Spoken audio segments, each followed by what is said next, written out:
I didn't expect horses to come up or your Marine stint or any of these things. I didn't think we were going to bash your children. I didn't think a lot of things were going to happen, but it all did. Midlife. Bitches, midlife. Is it the worst? I thought we were talking about love. I want to talk about killing mother. Let's go. Well, sometimes they're the same thing, my friend. That's true. That's very good. Basic warrior training was what they called it. So we were the first females to go through hand-to-hand combat, throwing grenades, the machine guns, the anti-tank weapons. We were the first female platoon to do all those fun things. Penny, you are a certified badass.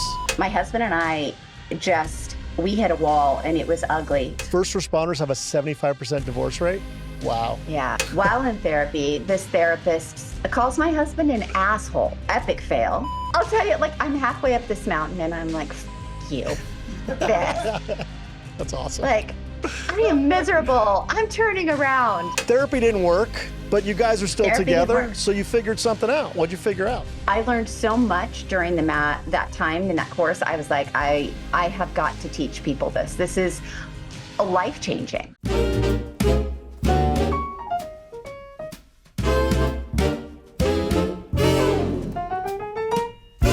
Hi, everybody. This is Dan and Dante. Welcome to another episode of Middle Age Mess, the show for people whose first PG movie was Jaws. Okay, so today we're talking love, we're talking relationships, we're talking marriage, talking things that people don't have. We're talking Alaska. We're talking Penny McGoey. Penny, what's happening? How are you, Dan? I am so good. It's good to finally connect. I know it took us a little while. For those of you who don't know, Penny and I have had like 3 aborted attempts to talk. All right, so Penny, you are a love, marriage, relationship coach. Yes, I am. And I specialize in midlife marriage. Ooh, like middle-age mess marriages, possibly. Yes. Is there any other kind? No, there's not. Really, there's not. But you're also in Anchorage. We're going to get into all that in a second. I want to learn the Penny McGoey story. I want to hear about Alaska. I want to hear how you ended up in Anchorage, not a typical location. So I am in Juneau, Alaska, which is much better. Yeah. That's our state capital, and Yes. It's a tiny little hole-in-the-wall town on the ocean. So Spectacularly gorgeous, too, by the way. yeah, it is. When the Coast Guard sent us here in 2008, my husband was an officer in the Coast Guard, and that's how we landed here. Got it. At that time, this was not where we wanted to go. We had been in... I mean, the only people who want to go to Alaska are like SEALs and criminals. Let's be honest. I mean, that's pretty much the demographic. Exactly. We were like, no, like we were in DC at the time and they were like, you're going to Juneau, Alaska. My husband's like, what? Now, did you grow up in any type of outdoorsy world, or this is completely brand spanking new? I did. Okay. I did. My father was an outward bound instructor in Colorado. So I did grow up. Yeah, I did grow up with the mountains in my veins. So. Okay. Are you from Colorado? I am born and raised. Okay, so you're a mountain climber, skier, granola eater, tree hugger, all that good stuff. Yeah, kind of until my knees went, and then a little less of the skiing action going on. Been there. Knees, ankles, arms, shoulders, neck, back. I got it. I understand. I got it. Wait, what was that? Middle-aged mess? Middle-aged mess, yes. Middle-aged disaster in some cases. Okay, so you were, and then where'd you go to school? Where'd you go to college? Did you go to college? I actually went in the Marine Corps. Oh, you were a Marine? I was, yeah. My parents decided that since they had been divorced since I was a kid, they were going to fight over who was going to help with college. Okay. So I decided that I'd let Papa Government help me go to college. So I went into the Marine Corps. Well, hold on a second, sister. Don't just go running by that. So, okay, so I understand going to the military because of money. That makes sense. But the fucking Marines? I mean, why'd you choose them? Why'd you want to be a jarhead? Well, it's really kind of simple. There were really hot guys in the Marine Corps. And that's the best answer I've ever heard. Is that true? I mean, that's probably true, isn't it? It's totally true. Oh my God. I was looking around and I was like, okay, so I'm 18 years old. I knew absolutely nothing about anything. And I'm like, well, the hot guys are in the Marine Corps. And I was like, and I had these radical, liberal, democratic parents and grandparents. And I was like, I know how I could totally piss them off. That is the greatest story I've ever heard. Now, were you radical leftist wingnut too, or no? You know what? My mom was a single mom, and Okay. and she was actually a female jockey, a racehorse jockey. Like legitimately So, like on like Santa Anita and like real horse races? Seriously? like real horse racing, Oh and my that was God. what I grew up in that environment. So I had a pretty strong mom influence, and I'd Well, seen she was only some like of the 4 feet tall though. So I mean, there was that, right? yeah. Right? She was a little thing. My dad unfortunately was 6'3", so I got the 5'6" gene. So I'm not But you're little, good. but You're right in the middle. You're good. How tall, honestly, how tall was your mom? How tall was she? she was 5'2". Oh, Yeah, okay. she was 5'2". Did She she was win? pretty Wait, hold on. Did she petite. win any big races, like some big stuff? Mom raced mostly in Denver, Phoenix. Okay. So like Um, regional horse racing. yeah, it was pretty much the Southwest region. She did a lot of racing. She did some, they fly her out to California and she did some racing out there, but mostly stayed in the Midwest. In the Southwest. Then she ended up breaking her neck. Oh, And whoa. so she became a racehorse trainer. Oh, wow. So, So and you that's grew up around horses and stuff. I mean, that's what you were doing, yeah. right? That's Yeah, awesome. that was my thing. And so it was an interesting life because my mom was a revolutionary for a woman, and I grew up pretty independent on my own a lot. I mean, I'm guessing your As mom's around in her 70s, 80s right now, if she's still she's around. just 70. Yeah, she was Okay. young. So So 50 years ago, right? I mean, in the 70s, a woman jockey had to be impossible. yeah, there were about six, I think, in the United States at the time, Wow. total. That's amazing. And so it was an interesting childhood. I went to 13 schools in my 12 Oh years of my God. education. Oh my God. So, What a yeah, disaster. That's horrible. I know. I'm going to Yeah. interview, by the So way, I'm going to interview your mom next, just so you know. I want to put her on. you asked if I was a radical left side liberal. No, but I was raised by a very independent woman. And I think I was pretty well rounded. When I went in the Marine Corps, I was so young, I didn't really have a ton of really strong ideals at that point. But you were a little revolutionary too. I mean, going to the Marine Corps, which was probably about 35, 40 years ago is my guess in the ballpark, Yeah. right? I mean, Yeah, right. I'm sure there were some female Marines, but not a lot. No, and at the time I went in, it was my platoon was the first female platoon to go through that whole basic warrior training was what they called it. So we were the first females to go through hand-to-hand combat, throwing grenades, the machine guns, the anti-tank weapons. We were the first female platoon to do all those fun things. Penny, you are a certified badass. I mean, I got to Thank tell you, you. look at you. I thought we were talking about love. I want to talk about killing motherfuckers. Let's go. Well, sometimes they're the same thing, my friend. That's true. That's a very good point. Very good point. So we're going to get to love in a second, but as a female Marine, so like, I mean, you had to be extremely physically fit going Yeah. in, I would imagine. And Yeah. and so what was it like with the other Marines? I mean, I'm sure you experienced some harassment, some bias, some this, some that, right? Oh, yeah. Like some kind of crazy things. Like, when I hear my daughters who are in their 30s Yeah. talk to me about sexual harassment and we discuss women's rights and the patriarchy and some of their views, I kind of giggle because I'm like, Let me tell you about the patriarchy, little girl. yeah, I said, when I started going to go into the Marine Corps, I had to do these physical fitness workouts with the Marines. You have to do at least one a month when you're in that preliminary stage waiting to go in. And my recruiter had me weigh in naked. I was the only female. Oh, All wow. the others were men. And so Oh, wow. the guys would go weigh in over in the guys' locker room, but I was the only female. So he had me weigh in naked in the restroom. So Bunch of people in the room, guys in the nope, room? just him. Nope, just him. Still, wow. Yeah. Okay. And I Welcome to kind the of giggle Marines. Welcome to the Marines, sister. yeah, Bang, and I was bang. like, when we've talked about it, my friends were like, "Didn't you think that was weird?" And I'm like, "Yeah, I thought it was weird, but I'm like, who am I? This is what I have to do, So, Yeah. yeah. So it was interesting going in at that time. I would imagine also on the flip side of that, I bet they had a lot of respect for you, right? I mean, a woman coming in there and doing the warrior training, all the things that you did, they had to think you were kind of cool, right? Or no? No, the male Marines called us BAMs, broad ass Marines. Yeah. And some of them referred to us as air mattresses. Oh my We God. were entertainment. I'm so sorry. So, I apologize for all male kind. I mean, my God, it's horrible. Terrible. it is what it is, right? But no, it was, I think more than anything, I learned that I could do a shit ton more than I thought I could do. Yeah. Because I definitely surpassed. I remembered going early in basic training. What in the hell was I thinking? Yeah. Oh my God. And then you find a way through. I think that was something amazing. And strangely, I did not marry a hot Marine. I dated a lot of them and found them certifiable. Insane. Yes. Yeah. And then I ended up marrying a guy in the Air Force when we were 19 years old. Knew Those pansy Air Force guys. My God. I know. How could you stoop so low?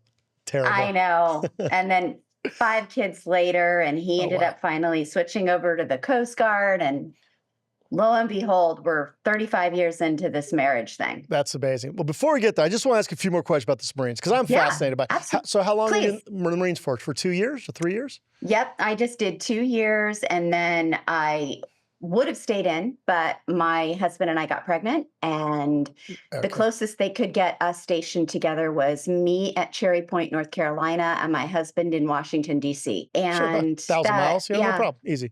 Yeah, so that wasn't going to work. And so I got out and did the full-time mom thing for literally my kids' entire childhood. So, well, that's great. That's great. So you were on the base. So you were an Air Force wife. Yep, I was an Air Force wife. Dutiful Air Force wife. So wait, hold on. You had said you went to 13 different schools when you were a kid, but you weren't an Army brat, or were you? No, my mom being the jockey. We had to travel the circuit, the racehorse circuit. And so we would go, and God, I was an independent, I was a feral little thing. Like, you had to be. Did you have a choice? I mean, my God. No. So in one school year, you would go to 3 or 4 different schools for 3 or 4 different seasons, right? Right. Oh my God. Yeah, it was chaos. I don't want to get started on whining about please millennials. Please whine about the millennials, because I'll spend at least 20 minutes doing it later.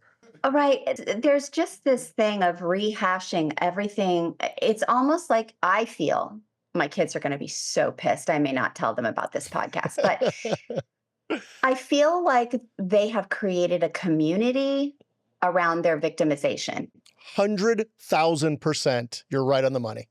You're right on the money. And I look at that and I'm like, was I, as a child, put in a bazillion situations I probably shouldn't have been in as a little girl? Yeah, probably. But I will say this too, Penny, that and as with all kids, they're results of their parents. I mean, it's because of the way their parents are raising them and the way our generation, you're Gen X like me, right?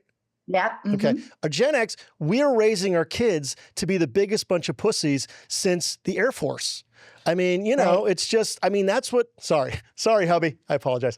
No, but it's true. I mean, look, I, like you, I love my kids. My kids are great. They're doing really well. They're in really great colleges. And all, but yet every time I talk to my kids, probably like you, is you hear like the complaints and the problems, like we were kicked out of the house. We raised ourselves. We banged our heads and skimmed our knees and fucked things up and got arrested and all those things. And, and we just kind of dealt with it and moved on. But in the culture, the parenting culture that we have now, like that's not acceptable. Every kid's perfect. Every kid succeeds every single time. Every kid's got to be ready to go to Harvard. And if they don't, it's not your fault, Bobby or Susie. It's all of these other people. And that's, by the way, I wrote a book called The Complete Asshole's Guide to Parenting. And I rage against the current parenting atmosphere that creates that type of environment for our kids. I don't blame them. I think they're a product of their environment. My guess is your kids are kind of half and half, because my guess is you don't exactly do what most of the parents out there do. We had 5 kids. Well, we had 4 and adopted 1. And I had a military husband, obviously, and I also was military. So we were pretty black and white, and we raised our kids. We raised our kids in the church. Be careful. Okay. Yeah, I know. We raised our kids within a religious structure because when I was a Marine and had no moral compass whatsoever, we ended up finding religion and going into that entire deep dive into that. And I would say we're no longer enmeshed in that, but I would say that process for my kids, they had a lot of structure and a lot of rules and a lot of black and white, Yeah. where, for me growing up, I knew my rules and my ass would get kicked if I crossed those boundaries. Yeah, we had no rules because our parents never saw us, I mean, they'd see us for 10 minutes on the weekends, when they'd give us a bagel maybe, but that was it. And thank God there was no social media when we were, You ain't kidding. figuring our, oh my God. You ain't kidding. Because I don't know how many pictures there would have been me throwing up on my front yard, but it would not have been good. Never would have gotten a job. Okay. It would not have gone well. Okay. So, all right. So you were a full-time mom. For how long were you a full-time mom for? From 1989 until 2010, Okay. 2011, when my son graduated high school. Okay. 22 years. But during that time, I became a full-time professional wedding photographer. Oh, So okay. I traveled internationally and got awards and did this whole amazing rock star lifestyle of photographing incredible weddings and gorgeous people, naked women all over the world. So that was my job. Wait, let's go back to the naked women for a second. No, that's all right. Well, I mean, that's a cool thing. Why'd you get into that? It was interesting for you and you just started playing around one day and next thing you know? I just enjoyed photographing my kids and enjoyed photographing. And then my kids' friends' parents started saying, hey, there's this crazy lady's charging $500 to shoot my kids' seniors. Will you take them? And I'm like, sure. Right. And the next thing you know, I'm charging $1,500 to $2,000 to do a high school Hey, you senior. deserve it, So Maureen. whatever. Yeah, absolutely. So it became like a profession. You're actually like making real money. Oh, It wasn't just a hobby, not a side gig. Yeah. Okay. Yeah, it was a full-time career, and I've recently passed that to my daughter in lieu of going back to school. Okay. And becoming a certified marriage and relationship coach. So there you go. There's the big circle. That is a big circle of life. What was the impetus for you going and doing that? Midlife. Yeah. Bitches, midlife. Is it the worst? It's just so terrible. It's just so terrible, this whole concept. It's worse for women, and it's worse for women too. I definitely appreciate what you all have to go through is much worse than what dudes have to deal with. I hear you on that. I also watched my husband go through it. And so our nest emptied, Yes, right? Yes. And then we got a duty station change. But wait, usually when a guy goes through a midlife crisis, it involves like a Corvette and Russian hookers. So I don't imagine that was going on, or that was going on. Oh, no Russian hookers. Okay, all right, good enough. Okay, that's fine. And it was a Porsche. Okay, it was a Porsche. All right, good enough. Granted, I did drive it faster than he did. Yeah. There's always one. There's always one element of the game is always there. I got it. Sure. But he had this 31-year career in the military and was being saluted and yes-sir'd, and he was going to change gears.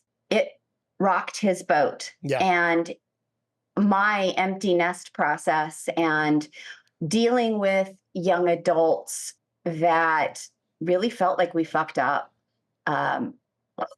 was exhausting. You felt like you fucked up with your kids, or did they just tell you fucked up? Or were you talking about other people? My kids really felt like we dropped the ball in some pretty major areas. And I will say this, Penny. I will say this. When I was raising my kids, along with my wife, I used to always say, I think I'm doing okay, but I know in 15 years, whatever I'm doing now, my daughter's going to tell me I fucked up at. So I'm just trying to figure out what thing she's going to be most upset about in 15 or 20 years from now. So I've started to get that too. Yeah. I'm so with you. I just keep telling my kids, I'm like, hey, it's okay. Just know that later you're going to be in therapy with your kids over that issue with your kids. No stress. Just know it's coming. Exactly. It's inevitable. It's terrible. Embrace it. But yeah, that's what ended up leading me into the coaching dynamic, was because my husband and I we hit a wall, and it was ugly. It was really ugly. Did you hit a wall in your marriage? Did you hit a wall like your personal life, or like what was it that was the wall? Yeah, I think it was both. I think we individually began to question some things in midlife. We were no longer this team raising kids. Yeah. I was pursuing my career. He was planning to retire. We were starting to kind of have some divergent Yeah. ways of being. We had recently left Christianity. Ooh, what? We're going to get back to that in a second. Leaving Christianity, 'cause that Yeah. sounds kind of interesting. But before we get there, there is something very. Now, I'm divorced now. I've been divorced for 10 years. I'm pretty used to Yeah. it. But there is a huge thing about when you become an empty nester. I mean, your whole life, or for 20 to 25 years of your life, is raising the kid. That's who you are. You're a mom, you're a dad, you're raising your family. And when those kids are gone, not only is it hard, but you start wondering, like, who am I?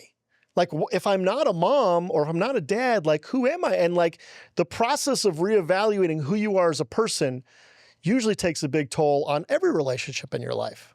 Yeah, and I think, everybody makes a joke about the midlife crisis and Like the middle-aged sports mess. car. Yeah, Yeah, of the course. sports car and the Russian hookers. And There's usually and you know, cocaine too. I forgot to mention cocaine, but that I oh, missed that one. But go yeah, ahead. this is we are on a podcast and I should remain respectable, but where you're drawing those lines of cocaine, that's the next Okay, I question. got you. I'll leave that Um, alone. yeah, I feel like that was a season for us where we both started to fracture a little bit. And then when we started to look inward at our relationship, it was like we saw each other and we loved each other, but we just couldn't touch each other. Like we Interesting. couldn't reach each other. It was like they were there. We knew them. We loved them. We honored them. But it was like they just weren't our person Yeah. Yeah. No, anymore. that And makes total sense to me completely. Because that happened to me yeah, before we got divorced. It was very similar, We didn't have enough holding us together that we stuck, but I totally understand the feeling. right, exactly. And then we went to therapy. While in therapy, epic fail. While in therapy, this therapist calls my husband an asshole in the middle of a therapy session. And don't get me wrong, I was kind of stoked because I was like, dude, see, I'm right. But it was so unprofessional and so detrimental to our process of trying to work it out. And, we'd walk in holding hands, trying to fight for this thing, and we'd walk out barely able to look at each other. And I'm like, this is not fucking working. Well, I'll tell you, Therapy is not working. I should be more shocked at her calling him an asshole, although I wrote the seminal relationship book, The Complete Asshole's Guide to Handling Chicks. So I would have considered asshole a compliment. So you guys were just had the wrong mindset, I think, possibly. Therapy didn't work, but you guys are still Therapy didn't together, work. so you figured something out. What'd you figure out? He had his own therapist, and I had my own therapist. And then I ended up going back to school, and it started out for self reasons. I went to the relationship school in Boulder to try to understand why our relationship was falling apart and Okay. why I was falling apart. Yeah. And I learned so much during that time in that course. I was like, I have got to teach people this. This is life changing. So what'd you learn? Give me the 3 top points that you learned. Teach me, because I need help as I'm falling Oh, apart. Jesus. What I would say is learning how to truly understand and love my humanity. I have no idea what that means. You're going to have to get more concrete for my very slow brain. Being a perfectionist, being so hard on yourself and talking to yourself like shit all the time. Yeah. Because you're either too much or you're not enough. And finally realizing, you know what? You're just a human being doing the very best you can. Some days I'm knocking it out of the park, and some days I'm sucking hind tit. That's just how it's going to happen. I just love the fact that you said sucking hind tit. I mean, that if there wasn't a more perfect 70s expression, my God, that's excellent. So anyway, understanding that we have flaws and we have imperfections, we fuck things up, we fuck our kids up, and at the end, it's okay. There's nothing wrong with that. Yep, absolutely. And being able to then at the end of that, look at my partner and realize he's doing exactly the same thing rather than trying to change him, make him something he's not, or allow him to do that to me. We learned how to say, hey, this is what I want and this is what I need, and learned how to tell each other what we want and what we need. Yeah. And we're prepared for the answer, no, I'm not willing to meet you there. Yeah, I'm an asshole. Deal with me. Like, it is what it is. Right. And that's what we figured out how to do with each other is, hey, I was at the point, having been this mom for 22 years and this very dutiful wife of an officer in the military. I learned how to get everybody else's needs met, and I forgot how to meet my own. Yeah. I forgot that I even had them, quite Well, frankly. I think it's very typical of parents, and even more so of moms, is that you do lose yourself in your children or your family or relationship. And it's something that happens very insidiously over time. You don't even notice. And then all of a sudden, they're in high school and you're whoever you've become, and trying to make them happy. And you realize, wait a sec, this doesn't really feel that great anymore. Yeah, because quite frankly, women at that point were praised for their self-sacrificial nature, right? Right. We were Totally. praised for, laying it all on the line for our families. And, women are falling apart. They're not talking about it. Yeah. So yeah, that was my journey that landed me here in the coaching world, and it landed me in giving a shit about other people's marriages. Okay. So understanding flaws was one of the big things. What else? Give me a couple Big others. thing. Remember how we talked about whiny millennials? Yes. I remember it every day. Every day of my life, I Okay. remember that. Yeah. Air day. Okay. So what I kind of learned how to do as a Gen Xer was to realize, yeah, shit happened. Not to go back and feel like I needed to get retribution from my parents, but understanding that the consequences of the way my parents knew to do things created certain rifts inside of me. I learned how to recognize what they were and why I had them. I tended to kind of figure out, I know this is big psychological bullshit. No, I love this stuff. Are you kidding? This is great. But attachment, I learned how to understand how people attach to each other. And I learned to understand that I had what they would call anxious attachment. And that was a game changer for me. I learned how to go, oh my God, every time he pulls away from me, or I perceive he's pulling away from me, I panic and start scratching and clawing and getting needy and feeling like it's my job to fix it. And that just makes him, my darling husband, he's avoidant. Yeah. So he would pull away further. So then we had this, we were absolutely perfectly complementing one another's disaster. Right. I mean, you're just moving down the line, just going all the way down. But it's weird that you had anxious attachment being a badass Marine. Like, it doesn't seem like an anxious attachment person at 18 would go off and join the Marines. You know what I mean? Yeah, you would think that. But I think for me, there was always this, remember I told you those 13 schools in 12 years and my parents divorced when I was 1? Yeah. I didn't have a lot of permanence. I was raised, my parents were young. My mom was 17, my dad was 18. So I ended up being raised in a lot of different places with grandparents, great-grandparents, aunts and uncles, and my parents. So I bounced a lot. So I didn't have a lot of sense of stability. And I did feel the need as a kid to constantly perform to get loved. Yeah. Well, at 13 schools, I mean, every year you got to come with a new set of friends. You got to impress a new set of kids. I mean, that's really hard. And you see that with people, mostly it's Army brats, obviously, who have a lot of different schools and homes. But you see they have this intense need to please and to perform and to make other people happy. And they forget about themselves a lot because they never mattered in school. They were always the new kid that nobody cared about, which is tough. And everything was going to be temporary. Yeah. You know what I mean? Yeah, I do. Okay, so now we're into you decided I'm going to become a coach. Yeah. And what was that? I mean, you're killing it with photography. You're taking pictures of naked women all over the world, and now you decide to listen to people bitch all day. Sounds like a great shift to me. Hello. I looked at my husband several times and went, what in the hell am I thinking? I mean, I am going from being put on helicopters and flown to the top of mountains to photograph weddings. And now I am going to be watching people fall apart and trying to help them. Doesn't sound great, Penny. Just doesn't sound great. I know. Not really smart, no. But I just really felt like this was part of my evolution as a person. I got it. And my husband looked at me kind of like, wow, you're finally at the point where you're making really good money. And really, Way to go. I'm retiring and you're making great money. We were just about to get a new igloo here in Alaska and you fucked everything up. Oh my God. Yeah, even though that igloo looks probably like a really lovely boat, that's kind of what the next big goal was. Yeah. That season for me and the transition was one of I can't describe it any other way than just saying it was a knowing. It was a knowing that it was time. And I will say this too. I laugh about it a little bit too, but look, in my real life, I do senior housing.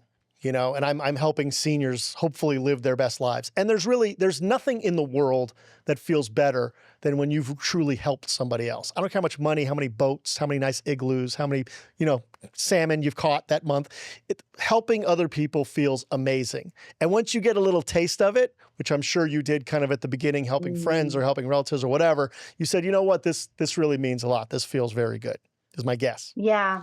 Yeah, absolutely. And just to be able to look around, and it was the weirdest thing. So if you just put me back, 10 years, I could go to the grocery store and I'd be standing in line next to a woman who'd be like, "Oh my God, my wedding photographer just canceled and my wedding's next week. And oh my God, what am I going to do?" And I'd be like, "Oh, perfect timing. I'm right there." Yeah. Now I go to the grocery store. I'm sitting in there waiting for my husband to pop out from the grocery store. And a woman will come up to my car and she'll be like, "Oh my God, my husband, I just found out he's having an affair and I'm going to kill the woman who's gotten involved in this." And I'm like, "Oh, I can see that the shift has happened. It's happened in me because now I attract crazy." Well, there's a So lot that's more, exciting. there's a lot more affairs than there are weddings. That's for sure.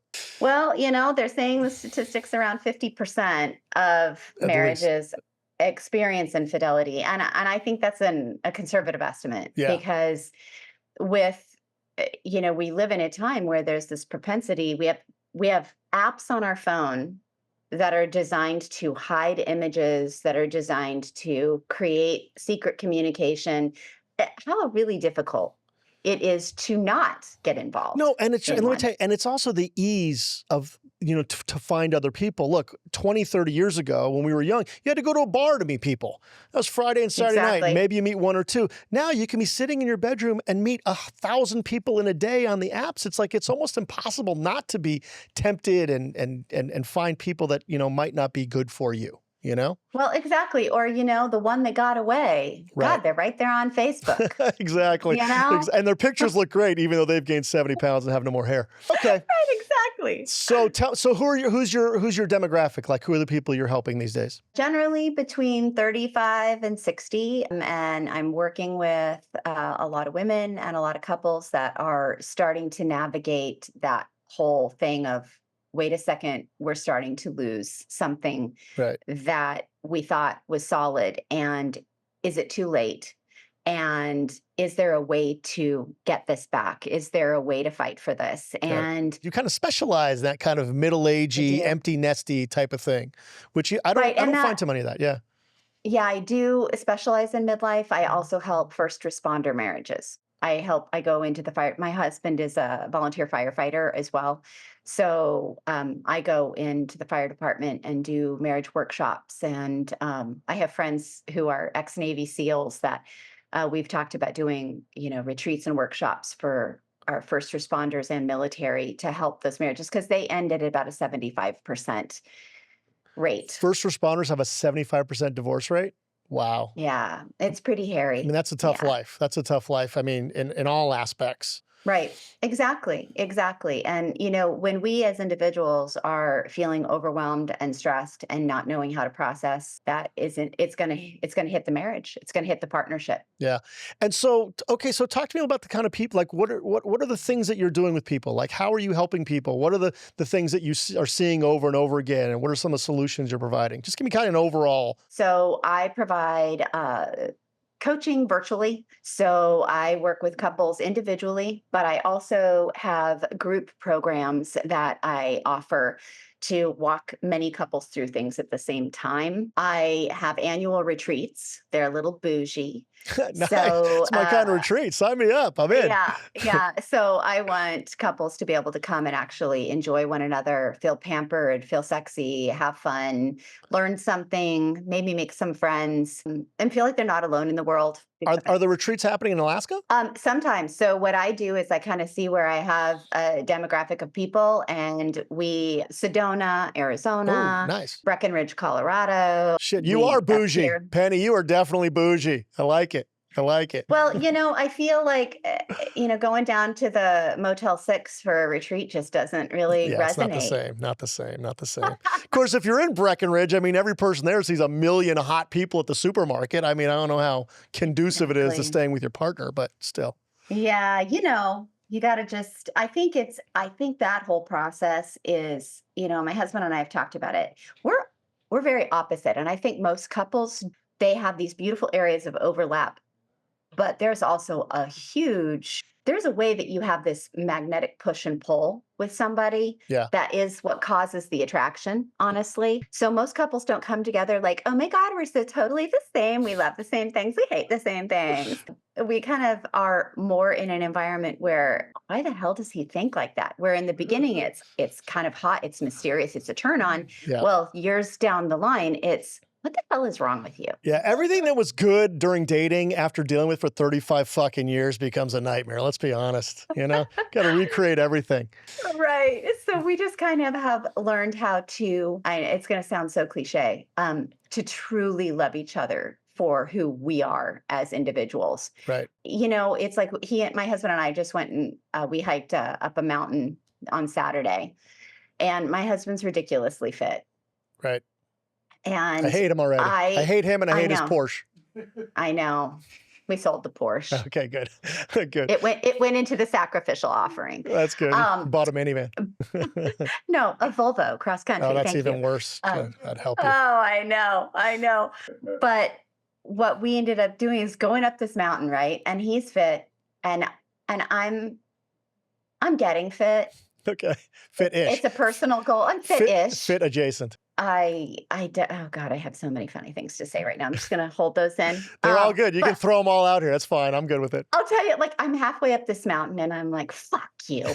That's awesome. Like, I am miserable. I'm turning around. Yeah. And then, he was super loving and supportive about it. He was like, babe, we'll turn around whenever you want to. He said, but there's this really cool spot up here where there's a pond and we can just chill for a minute. No, he's good. He's good. And we did. And I was like, he's like, so you think you want to turn around? I'm like, no, man, let's go. Yeah. And I think what we've learned how to do is not put our unmet expectations and our disappointments on each other. Right. Well, and he also manipulates you, which is good too. I mean, I appreciate that entirely.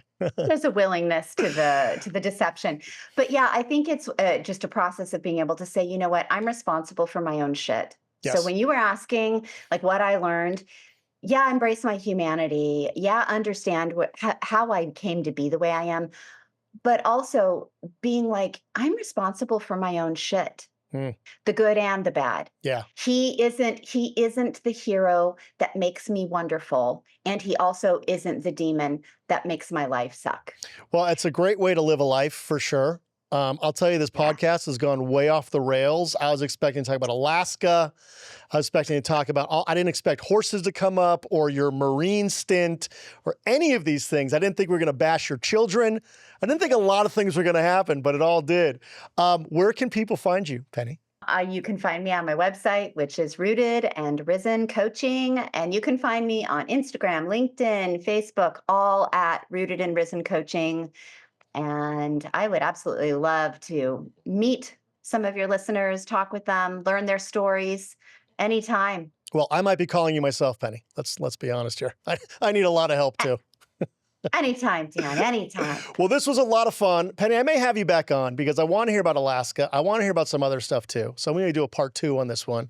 But it's been great talking to you. I really learned a lot. You're a super cool chick, especially for a Marine. And I know. Yeah. Crayon eaters. My husband calls us crayon eaters. That's awesome. All right. That's been great. Thanks so much. And we'll see you guys next time on Middle Age Mess. Thank you so much.